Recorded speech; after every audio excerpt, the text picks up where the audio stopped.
Fort को आप visit करने आए हैं और वो एशिया का सबसे बिगेस्ट फोर्ट इन बाउंड्री के मामले में। यदि आउट बाउंड्री को काउंट करेंगे और फॉरेस्ट एरिया को काउंट करेंगे तो कुंभलगढ़ सबसे बड़ा होगा जो 36 किलोमीटर का, पर इन बाउंड्री के मामले में निट जो एरिया फोर्ट का है तो एशिया का सबसे बिगेस्ट फोर्ट है। Hello everyone and welcome back to my channel life of Abhi मैं हूँ राजस्थान के चित्तौड़गढ़ में। जी हाँ, ये वही चित्तौड़गढ़ जो कि त्याग परिगाथा की कहानियाँ अपने में संजोए हुए है और ये बहुत ही एक ऐतिहासिक जगह है। और जिस जगह पे अभी हम लोग जाने वाले हैं, चित्तौड़गढ़ फोर्ट, जो कि एशिया का सबसे लार्जेस्ट किला है। और पूरे राजस्थान में टोटल, इंडिया में टोटल ऐसे 3 किले हैं जहाँ पर अभी भी लोग वहाँ के किले के अंदर रहते हैं, और जिसमें कि एक किला आता है आपका चित्तौड़गढ़ का हमारा। तो आइए आज हम आज के इस पूरे दिन में चित्तौड़गढ़ किला का भ्रमण करेंगे और जानने की कोशिश करेंगे हमारी जो विरासत है और हमारे इतिहास है हमारा कितना अद्भुत है और कितना ही मतलब त्याग की, बलिदान की कहानियाँ संजोए हुए हैं। तो आज इस पूरे दिन, पूरे ब्लॉग में मैं आपको चित्तौड़गढ़ किला घुमाने वाला हूँ। तो ब्लॉग में बने रहिएगा, काफ़ी नई चीज़ें और ऐतिहासिक चीज़ें जानने का आपको मौका मिलेगा। तो चलिए आइए चलते हैं चित्तौड़गढ़ किला घूमने। अभी हमें चित्तौड़गढ़ के किले के मुख्य द्वार पे टोटल 7 द्वार हैं, एंड जो कि ये पहला द्वार है जिसे हम पाडल पोल के नाम से जानते हैं।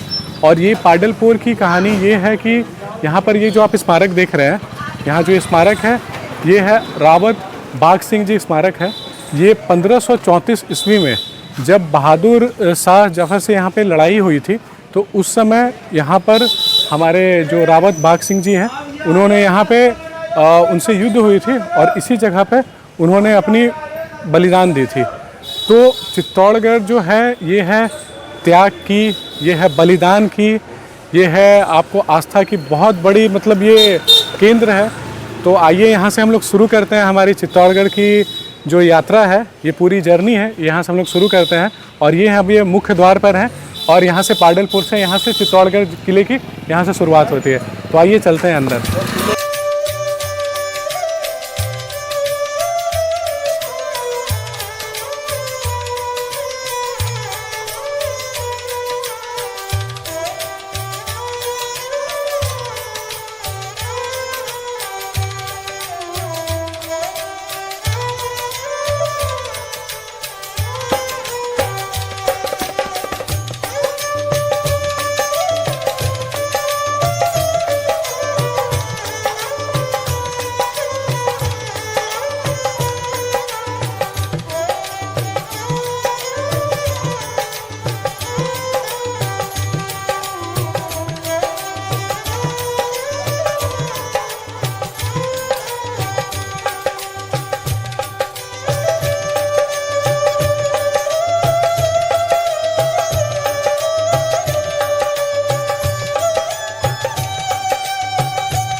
सो फाइनली अभी हम लोग चित्तौड़गढ़ किले के हम लोग यहाँ पे जो टिकट काउंटर है वहाँ पे पहुँच गए हैं। एंड यहाँ से हम लोगों ने टिकट अभी यहाँ से परचेस करेंगे and then will left to inside the Chittorgarh के अंदर हम लोग टूर करेंगे। एंड यहाँ जो टिकट की प्राइसिंग है, इंडियन सिटीज़न के लिए 40 रुपीज़ है एंड फॉरेन सिटीजन्स के लिए यहाँ पे 600 का ये है टिकट है।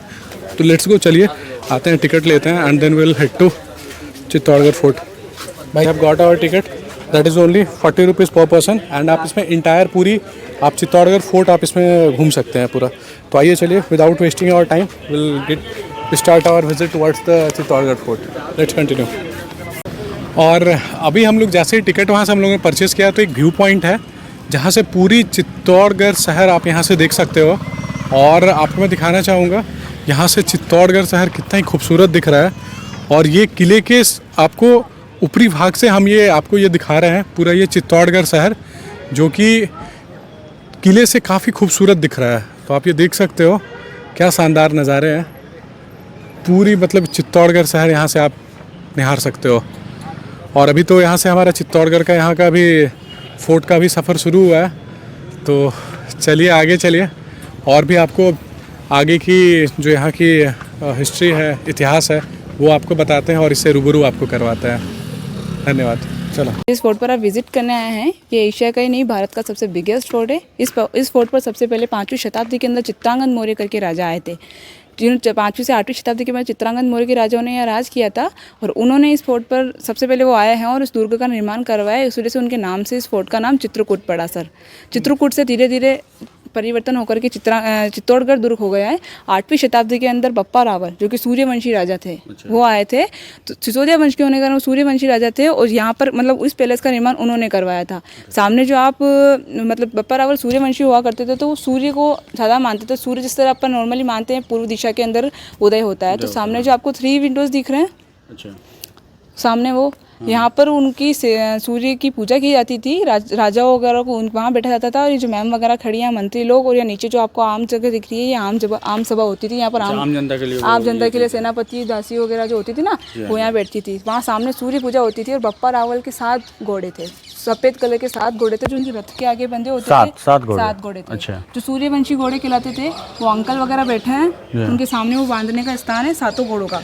गोल गोल गुंबद दिख रही है सिर्फ। अच्छा, ये अस्तबल है। उनको घोड़ों को यहाँ बांधा जाता था। सूर्य की पूजा करने के बाद 7 घोड़ों की पूजा होती थी। 7 घोड़ों की पूजा होने के बाद वो सूर्यवंशी राजा जो थे वो अनुग्रहण करते थे। ये जो सामने आपको छतरी नुमा पोर्शन दिख रहा है, यहाँ पर शहनाई वगैरह बजती थी। नीचे जो आपको पोर्शन दिख रहा है यहाँ ड्रम पड़ा होता था, ढोल नगारे बजते थे। जैसे अपने मंदिरों में सेवा पूजा करते हैं तो मंदिरों में गाने वगैरह चलते हैं, भजन कीर्तन चलते हैं। अच्छा। उस हिसाब से यहाँ पर वो होता था। बाकी जो आप ये गार्डन वगैरह देख रहे हैं गवर्नमेंट ने अब डेवलप करा है।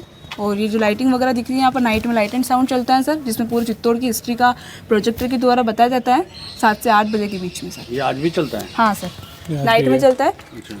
और इस जो ये किले की है ये कुंभा राजा इन्होंने मतलब इसकी एक हिस्ट्री है वो थोड़ा बताइएगा मैम। 8वीं शताब्दी के अंदर बप्पा रावल थे। बप्पा रावल के जो वंशज थे राणा कुंभा, उन्हीं के वंशज थे। जब 15वीं शताब्दी के अंदर वो यहाँ के राजा बने थे तो उन्होंने इस पैलेस को वापस रिबिल्ड करवाया था।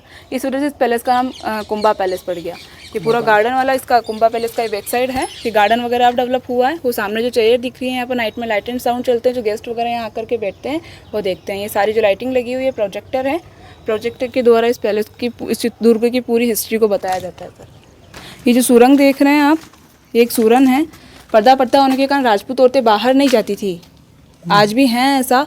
ये सुरंग निकल रही है। अपना नेक्स्ट पॉइंट चलेंगे गौमुख रिवर पर।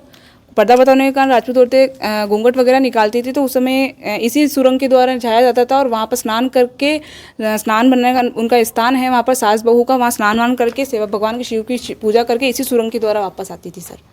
ये 3 मंजिला बना हुआ था लेकिन अटैक वगैरह होने के कारण ये डैमेज हो गया। ये जो आप पोर्शन देख रहे हैं यहाँ पर ऐसे सीढ़ियाँ वगैरह थी लेकिन अटैक हुए हैं, उसकी वजह से ये पूरा डैमेज हो गया। उस ज़माने में एसी कूलर नहीं हुआ करते थे तो उस वजह से इन बड़े बड़े ये झरोखे रखे हैं ताकि आम हवा आसानी से आ सके, मतलब हवा आ सके वेंटिलेशन के लिए। हाँ सर। सो करेंटली अभी हम लोग हैं, अभी हमने जनाना पार्ट देखा, ठीक है। एंड जनाना पार्ट के बाद अभी हम ये मर्दाना पार्ट देख रहे हैं। एंड ये जो पार्ट है उसे कुंभाजी महाराज ने इसे 15वीं शताब्दी में इसे रिकन्स्ट्रक्ट करा था क्योंकि इस पर टोटल 27 बार आक्रमण हो चुके थे। तो इतने आक्रमण झेलने के बाद भी सिर्फ 3 ऐसे आक्रमण, बाकी सारे में जीत हुई थी, सिर्फ 3 ऐसे आक्रमण थे जिन्होंने वहाँ पराजय का सामना करना पड़ा था। और उसी पराजय में यहाँ पे जो रानियाँ थीं और दास दासियाँ जो भी थीं उन्होंने यहाँ पे जौहर 3 बार मतलब ये हुआ था। और इसकी एक और इम्पॉर्टेंस है और मीराबाई के बारे में। मीराबाई की शादी जो है, जो उनका विवाह हुआ था वो राजा भोज के साथ हुआ था। ये जो आप ऊपर देख रहे हैं जो गुंबद नुमा है उसके सामने एक छोटा सा आप ये देख रहे होंगे 2 गुंबद नुमा एक किला जो छोटा सा दिख रहा होगा, वो किला वहाँ मीराबाई जो है वो रहा करती थी। और यहाँ पे मैं दिखाना चाहूँगा ये जो पार्ट है यहाँ से मीराबाई जाया करती थी। वो जो आपको मंदिर दिख रहा होगा वो कॉर्नर पे ये जो मंदिर है यहाँ पे वो मीराबाई यहाँ आके पूजा अर्चना किया करती थी। अभी गवर्नमेंट ने इसे वो वॉल साइड से ऐसे बंद कर दिया है, बट ये जो इसकी हिस्ट्री यही है, मीराबाई यहाँ रहा करती थी और यहाँ से अपना पूजा अर्चना के लिए ये पार्ट यूज़ किया करती थी। तो मीराबाई से भी जो यहाँ पे तथ्य हैं और जो भी है राजा भोज से उनकी विवाह हुई थी, ये भी एक बहुत एक हिस्टोरिकल प्लेस है और मीराबाई का काफ़ी महत्व है हमारे इतिहास में। तो उनके बारे में भी जानने के लिए अगर आप यहाँ आते हैं, चित्तौड़गढ़ आते हैं, किले पे आते हैं, तो ये भी आपको एक जानकारी यहाँ पे जानने को मिल जाएगी। तो आइए चलते हैं हम फिर आगे और जर्नी कंटिन्यू करते हैं और डिफरेंट पार्ट में चलते हैं। इस फोर्ट को आप विजिट करने आए हैं और वो एशिया का सबसे बिगेस्ट फोर्ट इन बाउंड्री के मामले में। यदि आउट बाउंड्री को काउंट करेंगे और फॉरेस्ट एरिया को काउंट करेंगे तो कुंभलगढ़ सबसे बड़ा होगा जो 36 किलोमीटर का। पर इन बाउंड्री के मामले में निट जो एरिया फोर्ट का है तो एशिया का सबसे बिगेस्ट फोर्ट है। सिटी लेवल से इस फोर्ट का हाइट है 550 फीट है और ये किले और के समुद्री लेवल आपको से ऊपरी भाग 1850 से हम ये आपको ये दिखा रहे हैं पहले ये गेट चित्तौड़गढ़ से शहर राउंड शेप में जो कि पूरा फोर्ट का एरिया 13 किले से किलोमीटर का है काफी खूबसूरत और दिख रहा है। 700 तो आप ये देख एकड़ के सकते अंदर हो ये फोर्ट बसा हुआ क्या है। शानदार नज़ारे हैं। यदि इस फोर्ट पूरी को मतलब आप चित्तौड़गढ़ हेलीकॉप्टर शहर के यहाँ माध्यम से से या ड्रोन निहार कैमरे सकते के हो। माध्यम से विजिट करेंगे और तो अभी एक तो यहाँ से हमारा पीस शेप में चित्तौड़गढ़ का इसका यहाँ मैप का बढ़ता है, भी एक मच्छी के आकार का फोर्ट इसका भी मैप सफर शुरू बढ़ता हुआ है। है। यूँ मानिए कि मच्छी के जो टेल पार्ट में कुछ फॉरेस्ट एरिया है और माउथ पार्ट में कुछ रेजिडेंस एरिया और बीच का मिडिल पार्ट है जो देखने के मॉन्यूमेंट से। जिस तरह मच्छी के दो पंख होते हैं उसी तरह यहाँ के मेन दो अवे जो एक ईस्ट की तरफ जो मेन अवे है जो जब से फोर्ट बना सूर्यवंशी राजाओं ने उसका फ़ायदा उठाया खिलजी ने, और उसको देखते हुए रूरल पेट में जब राणा कुंभा आए तो राणा कुंभा ने इसका एक हो गए फ्रंट है जो मैन हो गए। 5th सेंचुरी में चित्रांगत मौर्य करके राजा इस पहाड़ी पे आए और इस फोर्ट को बनाया जो चंद्रगुप्त मौर्य वंशी थे या अशोका के वंशी गुर्जर थे। 5th सेंचुरी से लेके 8th सेंचुरी के मध्य तक चित्रांगत मौर्य वंशों ने राज किया और 8th सेंचुरी में आए बाप्पा रावल 734 के अंदर। कहते हैं कि नाग ईडर गुजरात से हुआ है। नाग ईडर गुजरात में भील जो जंगल में रहने वाले लकड़ी काटने वाले उनके एंटी हो जाते हैं तो उनमें बाप्पा रावल के फादर का जो डेथ हो जाता है तो उनकी माँ बाप्पा रावल को बचाते हुए नागदा लेके आती है और नागदा में कमला देवी ब्राह्मणी के यहाँ शरण लेके गाय चरण का काम करते हैं। गायों में से एक गाय ऐसा था कि रोज़ रोज़ मिल्क कहीं फिनिश हो जाता है। जब गाय हॉनर ने इस बात की कंप्लेंट बाप्पा रावल को की तो पूरे दिन उस गाँव का विजिट किया बाप्पा रावल ने। देखा कि दिन के टाइम में सारी गायों का ग्रुप अलग जा रहा था, जिस गाय का कंप्लेंट था वो अलग दिशा में जा रही थी। कहते हैं कि कोई कामधेनु नाम का ऐसा कोई गाय था और चुपचाप गाय की नज़र बचाते हुए बाप्पा रावल ने उनको पीछे किया तो देखा कि दूर वीरान जंगल में जाके जैसे ही काऊ खड़ा हुआ ऑटोमेटिकली सही तरह मिल्क की गिरने लगी। तो बाप्पा रावल बड़े आश्चर्यचकित हुए कि ऐसी कौन सी जगह है यहाँ जो ऑटोमेटिकली सेंस तरह जो मिल्क की गिर रही है। जब गाय के हटने के बाद में उस जगह पर घास फूस हटा के देखते हैं तो एक शिवलिंग मिलता है। उसी शिवलिंग से राजा बनने के बाद बाप्पा रावल ने एकलिंग जी का मंदिर बनाया जो नाथद्वार के पास में। कहते हैं कि जिस जगह वो शिवलिंग था वहाँ एक जो साधु तपस्या करते थे जो हैरत ऋषि नाम के कोई ऋषि बताते हैं, तो वो जब तपोबल से अपनी आँख खोलते हैं तो देखते हैं कि ये भविष्य में इसका किस्मत अच्छा है बच्चे का और ये कभी राजयोग है इसमें। तो उनको वहाँ का शास्त्र का ज्ञान देते हैं, अस्त्र का ज्ञान देते हैं और रात दिन गाय चराने का काम, रात दिन उनका सेवा काम एकदम चेले बनाकर चेले की तरह काम करते हैं। एक दिन महात्मा जी का पृथ्वी लोक छोड़ के 100 लोग जाने का हुआ तो बाप्पा रावल को कहा कि कल आपको जल्दी आना, आपसे कुछ काम है। यूँ नहीं बताया कि हमें यहाँ पृथ्वी लोक छोड़ के जा रहा हूँ, मगर सेकंड दिन बाप्पा रावल किसी काम में व्यस्त हो जाने के खातिर 3-4 घंटे एक्स्ट्रा लेट हो गए। तब तक महात्मा जी का निश्चित टाइम पूरा हो गया था। वो उड़न कटरों में बैठकर सरलों की ओर जाने लगे। तो 20-30 फीट की ऊंचाई पे अचानक बाप्पा रावल उड़े और अचानक बाप्पा रावल वहाँ हाजिर हो जाते हैं। तो ऊपर से महात्मा जी आवाज़ मारते हैं कि बेटे तेने ये क्या किया, बहुत देर लगा दी, पर देर से आए पर वक्त से आए। मैं अपने मुँह से ऊपर से पान गिरा रहा हूँ, आपको डायरेक्टली अपने मुँह में कैच करना है। मगर मुंह का पान मुंह में लेने के लिए बाप्पा रावल ने जैसे ही मुंह को ओपन किया और ऊपर से पान छूटा और पान सेंटर में आया, अचानक बाप्पा रावल का मूड चेंज हो जाता है कि मुंह का पान मुंह में कैसे लगूँ, हिक कर दी। तो बाप्पा रावल ने मुंह को तिरछा कर देने से कि पान उनके मुंह में नहीं गिर के उनके पैर के ऊपर गिर गया। तो ऊपर से आकाशवाणी हुई कि बेटे तेने ये क्या किया, यदि ये पान डायरेक्टली तुम्हारे मुँह में जाता है तो हमेशा के लिए आप अमर हो जाते हैं, मगर आपके पैर पर गए, जहाँ भी तुम्हारे पैर जाएंगे तुम्हारा शासन होगा और कभी पराजित नहीं होगा, सदा विजेता रहेंगे। तो उन्हीं के आशीर्वाद से चित्रांगत मौर्य के लास्ट वंशज मान मौर्य की सेना में यहाँ के सेनापति बने। जैसे ही सेनापति बने, मोहम्मद बिन कासिम ने भारत के ऊपर हमला कर दिया तो यहाँ उनके नेतृत्व में सेना लेकर गए और बहुत बड़ी विजय हासिल की। उससे कुछ और होकर मान मौर्य के कोई औलाद नहीं होने से उनको उत्तराधिकारी घोषित किया गया और यहाँ के राजा बना दिया गया। तो सन डायनेस्टी के रूप में पहले राजा की एंट्री बाप्पा रावल के रूप में हुई। कहते हैं कि भगवान राम के लव की वंशजों में पहले एंट्री बाप्पा रावल के रूप में हुई। बाप्पा रावल ने कभी किसी प्रकार का युद्ध नहीं हो हारा और कहते हैं कि बाप्पा रावल ने काबुल, कंधार, अफगानिस्तान और पाकिस्तान से कब्जा किया हुआ था। कहते हैं कि पाकिस्तान में रावलपिंडी आप देखते हैं क्रिकेट मैच में तो बापा रावल के नाम से थे। तो एट से 16वीं सेंचुरी के मध्य तक अधिकतर बापा रावल वंशों ने राज किया यहाँ। इस पीरियड में यहाँ लगभग 54 किंग्स हुए और 27 बार इस फोर्ट पर डायरेक्टली अटैक हुए, जिसमें 24 बार यहाँ के राजाओं ने विक्ट्री हासिल की। मगर 3 बार ऐसा स्थिति हो गया कि 1303 में रानी पद्मिनी की सुंदरता की खातिर जब खिलजी इस फोर्ट पर आया तो एक बार युद्ध हार जाता है, मगर सेकंड बार धोखे से राणा रतन सिंह को बंदी बनाकर युद्ध जीतता। तब रानी पद्मिनी के रूप में 16,000 लेडियों ने जिंदा आग में जोर किया। 1535 में राणा सांगा की डेथ का फायदा उठाकर बहादुर से हमला बोलता। तब रानी कर्णावती हुमायूं को रख के बेचती। हुमायूं को आने में विलम्ब होता है। तब रानी कर्णावती ने अपने लड़के उदय सिंह को पन्नादाई के सुपुर्द करके जोर किया, जो 13,000 लेडियों का जोर हुआ। और 1567 में यानी कि 1567 के अंदर अकबर 3 अवे से यहाँ हमला बोलता है। उस टाइम में अकबर अपने साथ 48,000 सेना लेके आते हैं, मगर यहाँ के 8,000 सेनाओं ने अकबर की 44,000 सेना को काट दिया। अकबरनामे में लिखा है कि ऐसे ही 4-5 सैनिक और होते तो हम कभी किले न जीत पाते हैं। तो यहाँ भक्ति में मीना हुई, जो कहते हैं कि साक्षात कृष्ण जैसे बातें करती थी। पॉइजन को अमृत में चेंज कर दिया। त्याग में यहाँ पन्नादाई हुई, जिन्होंने अपने बेटे चंदन को मरवा के बचाया। और पतिव्रता में यहाँ पद्मिनी हुई, जो रानी पद्मिनी को लोभ दिया गया, हम आपको पटरानी रानी बना करेंगे, हमारे साथ चलिए खिलजी द्वारा। मगर उस प्रस्ताव को ठुकराते हुए, अपना प्रतिव्रता धर्म निभाते हुए अपने आप को मरना और जलना पसंद किया। और दानवीर में यहाँ भामाशाह हुए, जो जाति के जैन थे, यहाँ के जो लेखक जोका करने वाले जो जैन होते थे। राणा प्रताप को हल्दी घाटी के युद्ध के अंदर जब पैसे का जरूरत हुआ, अकबर के खिलाफ संघर्ष करने के लिए, तो अपने पूर्वजों को सारा खजाना उनके चरणों में भेंट कर दिया। ये जो पूरा आप पैलेस देख रहे हैं, ये पूरा डैमेज स्थिति में, और इस पैलेस का निर्माण 8वीं शताब्दी में बापा रावल द्वारा किया गया था। मगर 15वीं सेंचुरी में जब रूरल पीरियड में राणा कुंभा आए, तो राणा कुंभा ने इस महल का रिनोवेशन किया, न्यू रूम्स बनाए, काफ़ी फैला बनाया और काफ़ी लॉन्ग पीरियड तक राणा कुंभा राज करते रहे। तो राणा कुंभा के साथ अटैच हो जाता है राणा कुंभा पैलेस। कहते हैं कि राणा कुंभा का हाइट 7.5 फीट का था, मगर उनका गोल्ड गिफ्ट था, उनका हैंड भी केस से काफ़ी नीचे जाता था, घुटने से काफ़ी नीचे जाता था। बैठे बैठे 3-4 फीट का शिवलिंग पे पगलती बांधकर उस पर पुष्प चढ़ा सकते थे। राणा कुंभा का सबसे गोल्डन पीरियड रहा। राणा कुंभा ने सबसे ज़्यादा रिनोवेशन राणा कुंभा के काल में हुआ, और मेवाड़ के अंदर 84 किले बने हुए, जिसमें से 32 किलों का निर्माण राणा कुंभा द्वारा किया गया।